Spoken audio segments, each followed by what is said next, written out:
नमस्कार दोस्तों, आइए जानते हैं आज महाराष्ट्र की बड़ी खबरें। आज की पहली खबर है कि जीत के बाद AIMIM की हिजाब वाली पार्षद सहर शेख का वीडियो वायरल। ठाणे महानगर पालिका के वार्ड नंबर 30 से AIMIM की एक युवा हिजाब वाली नेता पार्षद बनी है। इनका नाम सहर शेख है। सहर शेख के पिता यूनुस शेख और शरद पवार गुट के नेता जितेंद्र आव्हाड के बीच अनबन ठाणे में किसी से छुपी नहीं है। अपनी बेटी की जीत पर यूनुस शेख ने कहा कि अल्लाह ने हिजाब वाली बेटी को पूरे भारत में फेमस कर दिया। पिता और बेटी दोनों का ही वीडियो वायरल है।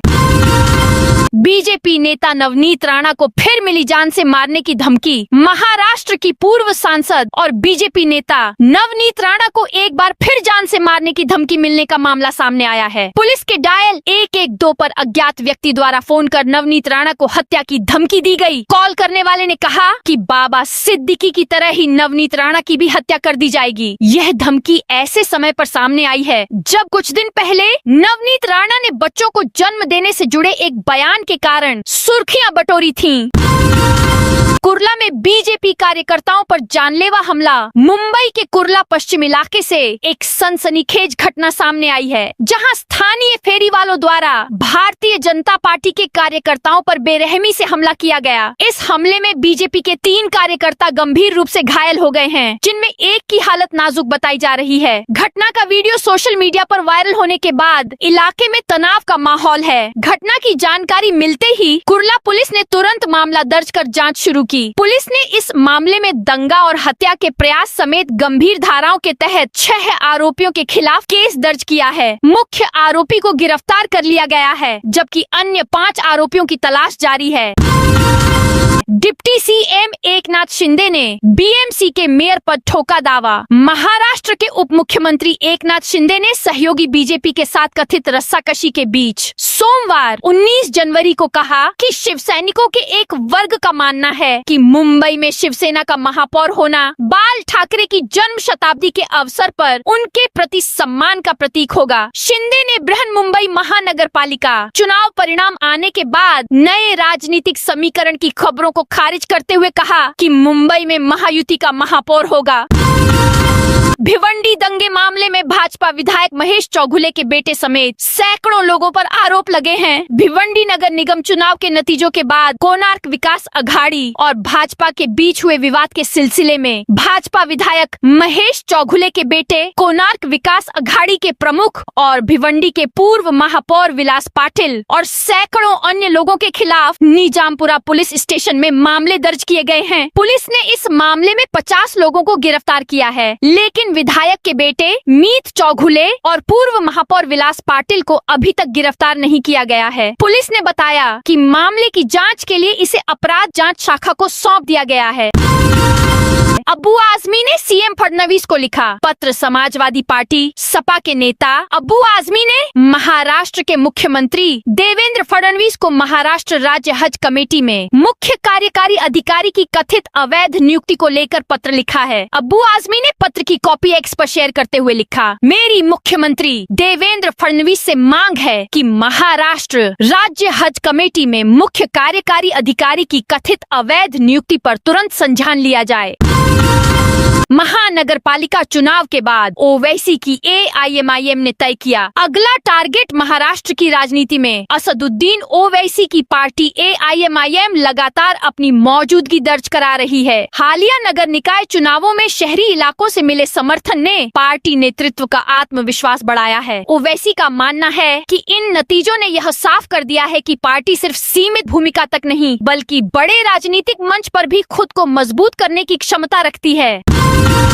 कांग्रेस ने लिया बड़ा फैसला। मुंबई में कांग्रेस ने 3 बार के पार्षद अशरफ आजमी को सोमवार को बृहन मुंबई महानगर पालिका BMC में पार्टी का नेता नियुक्त किया। कांग्रेस विधायक अमीन पटेल ने कहा कि मौजूदा स्थिति और भविष्य की चुनौतियों से निपटने की तैयारियों पर चर्चा के लिए पार्टी ने हार का सामना करने वाले उम्मीदवारों की बैठक बुलाई। इन उम्मीदवारों में से अधिकतर उम्मीदवार मामूली अंतर से चुनाव हारे हैं। उन्होंने कहा कि कुर्ला से जीत हासिल करने वाले आजमी को नए सदन के लिए कांग्रेस का नेता बनाया गया है। वंचित बहुजन आघाड़ी, RSP और RPI गवई के साथ गठबंधन में हालिया चुनाव लड़ने वाली कांग्रेस को BMC के इतिहास में सबसे कम सीट पर जीत मिली।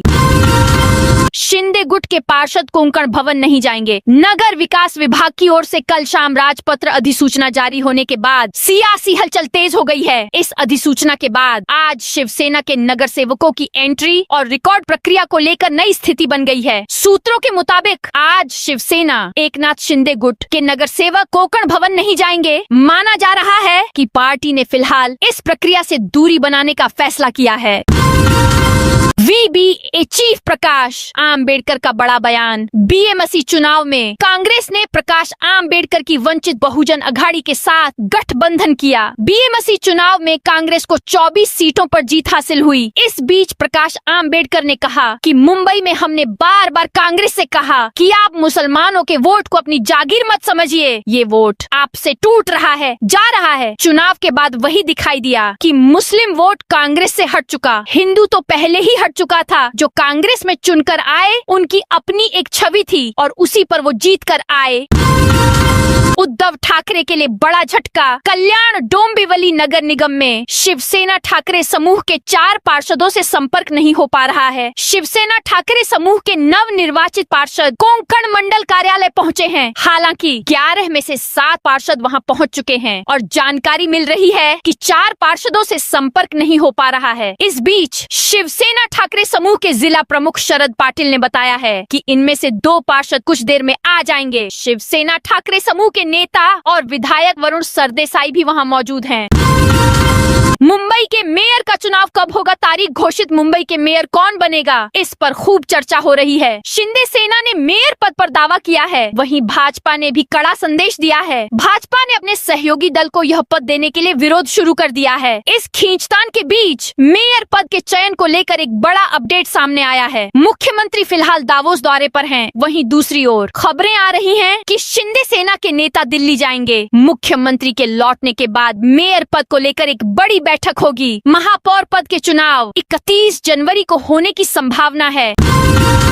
मुंबई सेंट्रल के बेलासिस फ्लाईओवर का काम पूरा हो गया है। ताडेव नागपाड़ा और मुंबई सेंट्रल स्टेशन को जोड़ने वाले बेलासिस फ्लाईओवर का पुनर्निर्माण कार्य पूरा हो चुका है और निवासी पुल के खुलने का बेसब्री से इंतजार कर रहे हैं। हालांकि पार्षदों के चुनाव हो जाने के बाद राजनीतिक दल इस पुल के उद्घाटन का श्रेय लेने के लिए आगे आ रहे हैं, इसलिए नगर निगम के गठन के बाद ही पुल का उद्घाटन किया जाएगा।